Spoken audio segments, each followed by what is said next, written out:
And good morning. आज हम discuss करने जा रहे हैं 14 जैन 2021 के करंट अफेयर्स।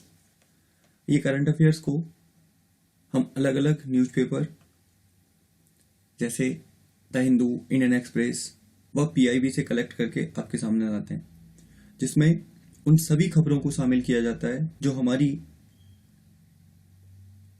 परीक्षा के हिसाब से इम्पोर्टेंट होती हैं। उन सभी खबरों को ऐड करने की कोशिश की जाती है। तो देरी ना करते हुए शुरू करते हैं। हमारा जो पहला आज का आर्टिकल है वो है H1B कारी वीजा। काफ़ी ज़्यादा न्यूज में है, काफ़ी ज़्यादा इम्पोर्टेंट है, सो ध्यान से सुनिएगा, समझिएगा क्या है ये। यूएसए की सरकार ने यह वीजा उन लोगों को प्रदान यूएसए की सरकार यह वीजा उन लोगों को प्रदान करती है जो कार्यकुशल होते हैं। यानी कि यूएसए की सरकार के द्वारा मुख्य रूप से यह वीजा उन लोगों को दिया जाता है जो कार्यकुशल होते हैं।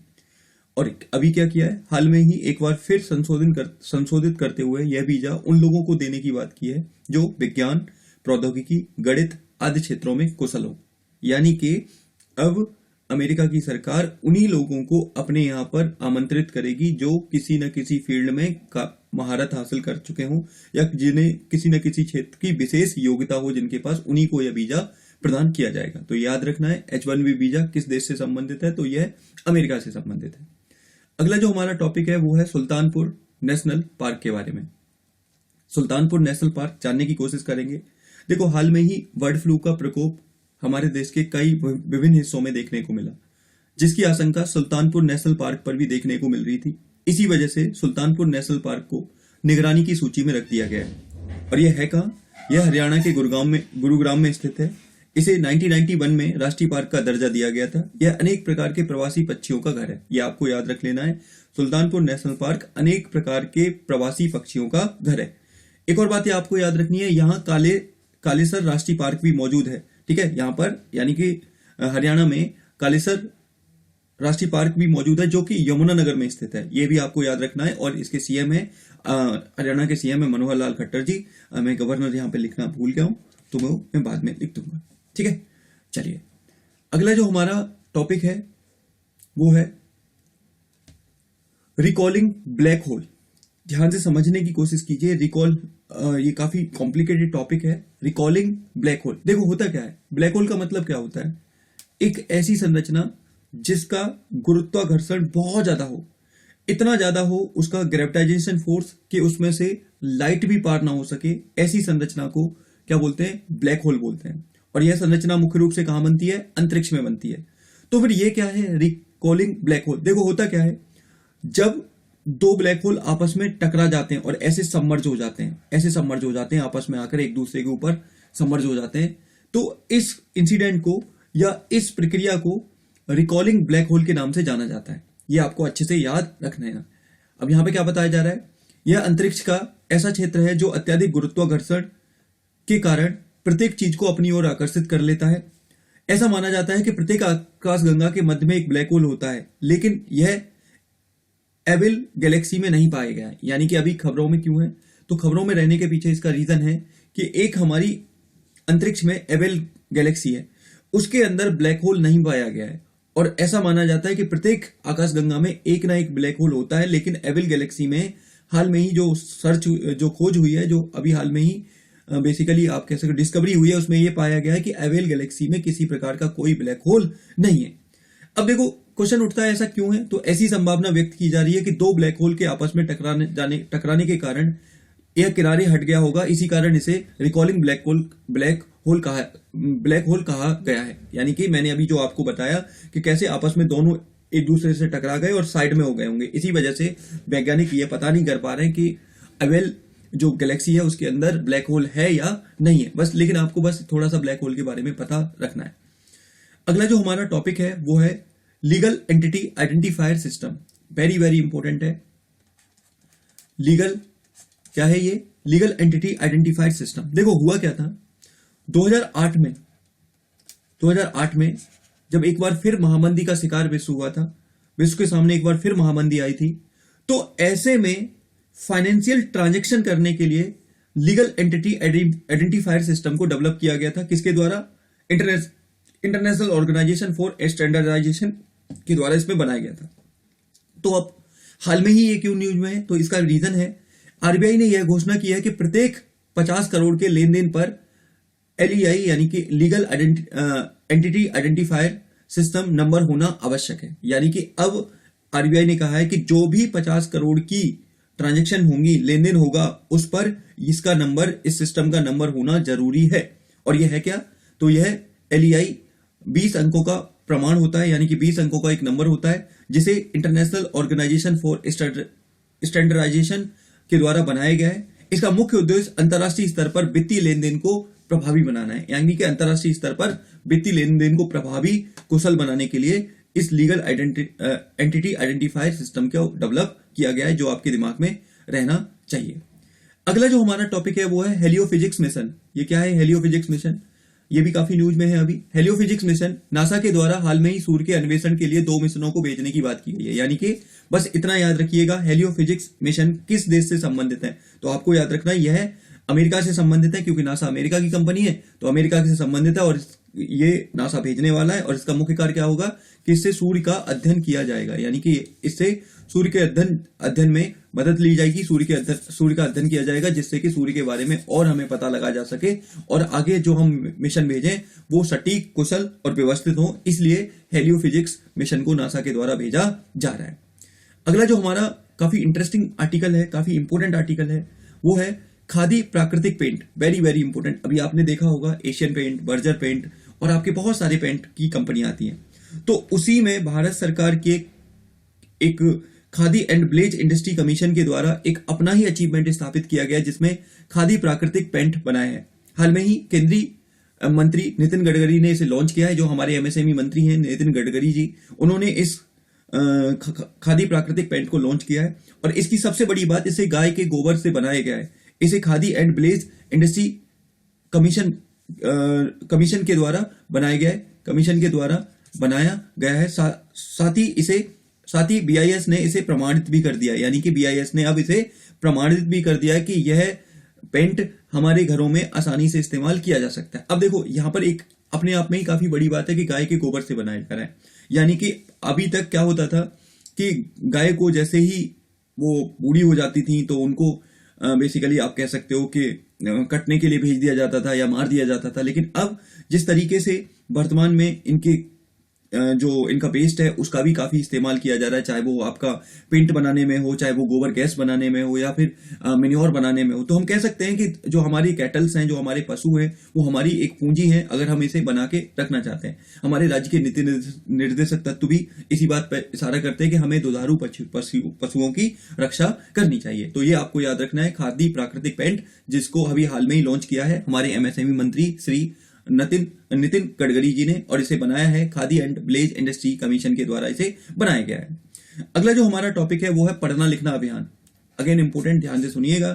पढ़ना लिखना अभियान क्या है? ये पढ़ना लिखना अभियान केंद्र सरकार की योजना है। योजना में हाल में केरल को शामिल किया गया है, यानी कि इससे पहले केरल शामिल नहीं था। पढ़ना लिखना परियोजना में केरल शामिल नहीं था, अब हाल में ही केरल को शामिल कर लिया गया है। केरल अब इसका हिस्सा बन गया है। पढ़ना लिखना अभियान का उद्देश्य 2030 तक पूर्ण साक्षरता का लक्ष्य प्राप्त करना है। याद रखिएगा, पढ़ना लिखना अभियान का मुख्य उद्देश्य क्या है? 2030 तक 100% लिटरेसी रेट यानी कि साक्षरता को इंश्योर करना है। इस पढ़ना लिखना अभियान का मुख्य लक्ष्य। इस अभियान की शुरुआत शिक्षा मंत्रालय के द्वारा 2020 में की गई थी, यानी कि ज्यादा पुराना नहीं है।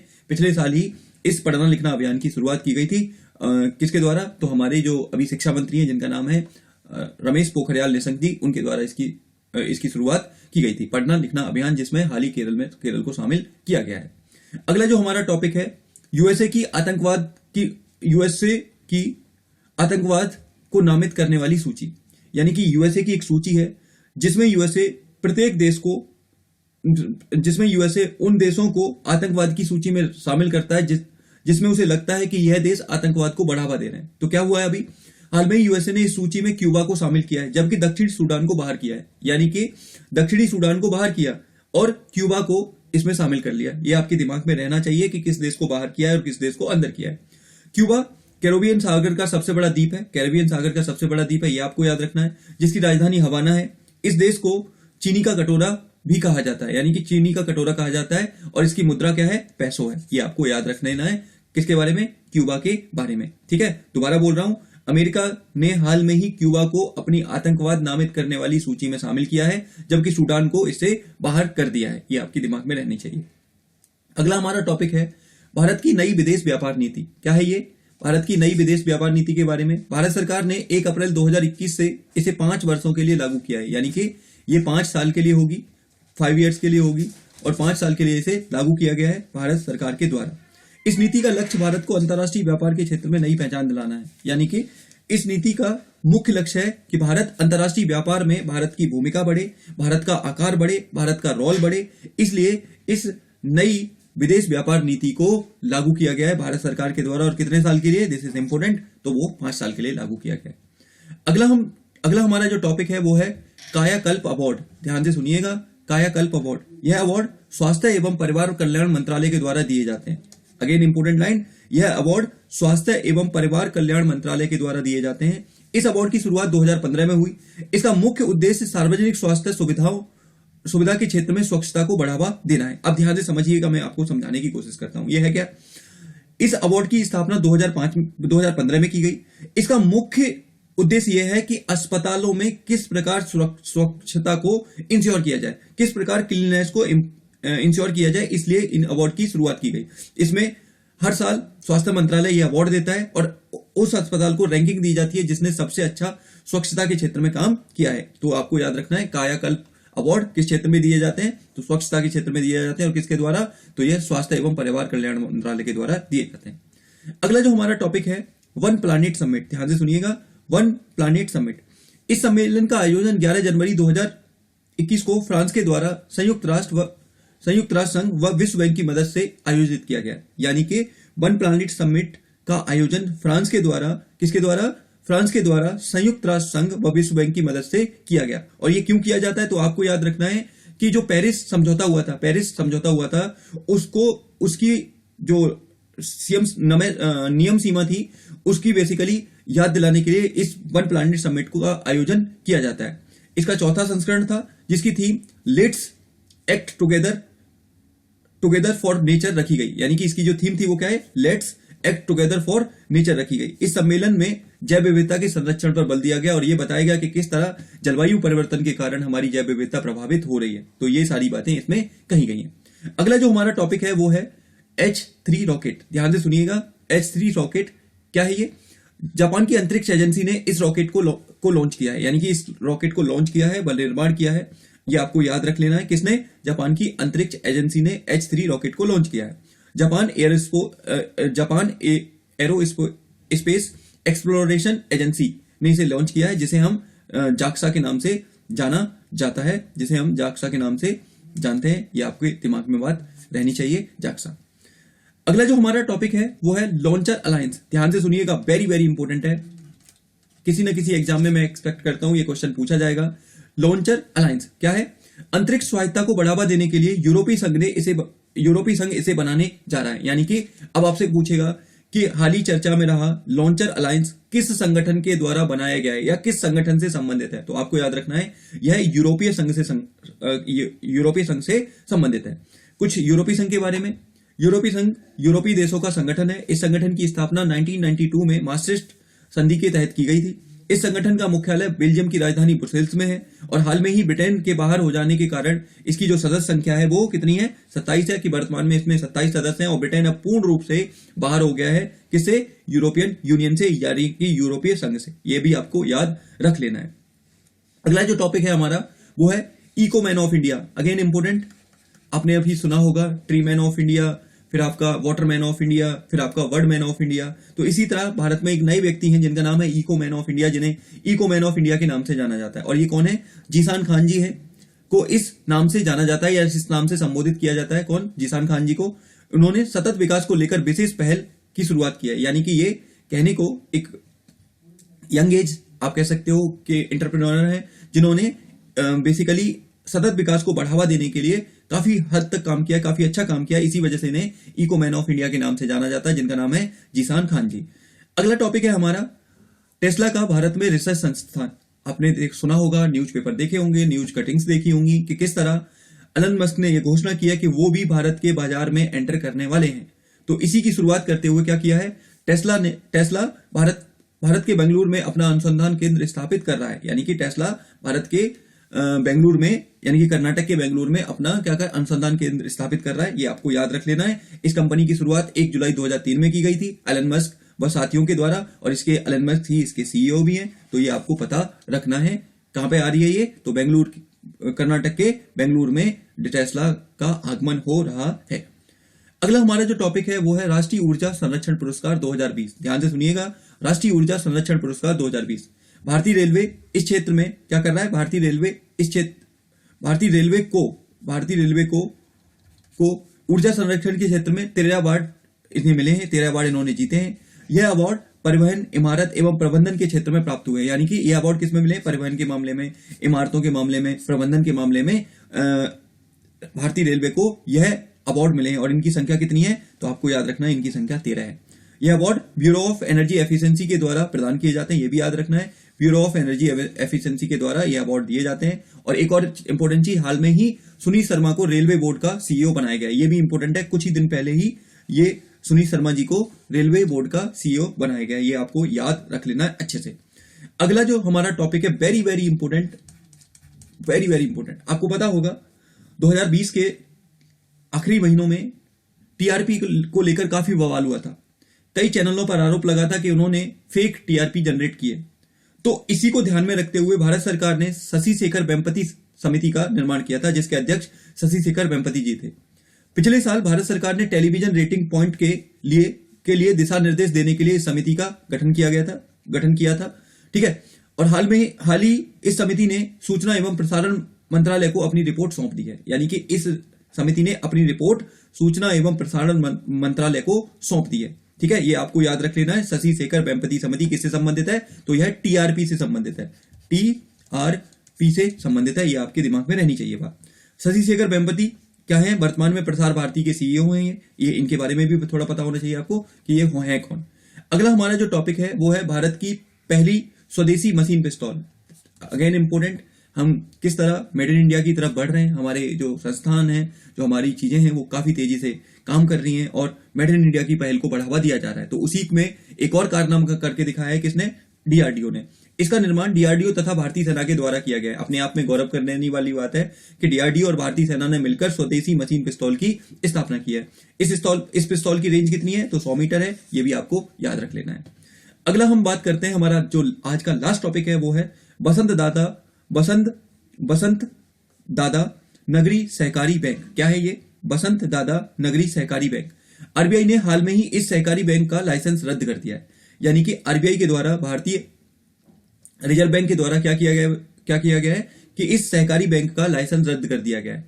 और इनके ऊपर यह आरोप लगे कि बसंत दादा नगरी सहकारी बैंक के द्वारा आरबीआई की दी गई गाइडलाइन का पालन नहीं किया जा रहा था। इसी वजह से आरबीआई ने इस बैंक का क्या कर दिया? लाइसेंस कैंसिल कर दिया। थोड़ा सा आरबीआई के बारे में, आरबीआई की स्थापना 1935 में हुई थी, राष्ट्रीयकरण 1949 में हुआ था। वर्तमान अध्यक्ष शशिकांत दास जी है और इसका हेड ऑफिस जो है, इसका जो हेडक्वार्टर है वो कहां पे मिलेगा आपको? तो वो मिलेगा मुंबई में। ये भी आपको चीजें याद रखनी है। तो ये था आज के हमारे करंट अफेयर्स, जिसको मैंने अलग अलग न्यूज़पेपर और पीआईबी के थ्रू मैंने इनको गैदर किया है, जो मैं आपके सामने प्रेजेंट करता हूं। और ये करंट अफेयर्स किसी भी एग्जाम के लिहाज से काफी ज्यादा इंपॉर्टेंट होते हैं, क्योंकि इसमें हर उस खबर को कवर किया जाता है जो हमारे एग्जाम के हिसाब से बहुत ज्यादा इंपॉर्टेंट हो। ठीक है, तो आज के लिए इतना ही। मैं मिलता हूं कल आपके साथ नई वीडियो में। तब तक के लिए धन्यवाद। और अगर आपको मेरी वीडियो पसंद आती है, अगर आप इसे पसंद करते हैं, अगर आपके लिए उपयोगी है, तो मेरे चैनल को लाइक करें, सब्सक्राइब करें और इसे दूसरों के साथ शेयर करें ताकि उन लोगों को भी फायदा हो। तो आज के लिए इतना ही। धन्यवाद।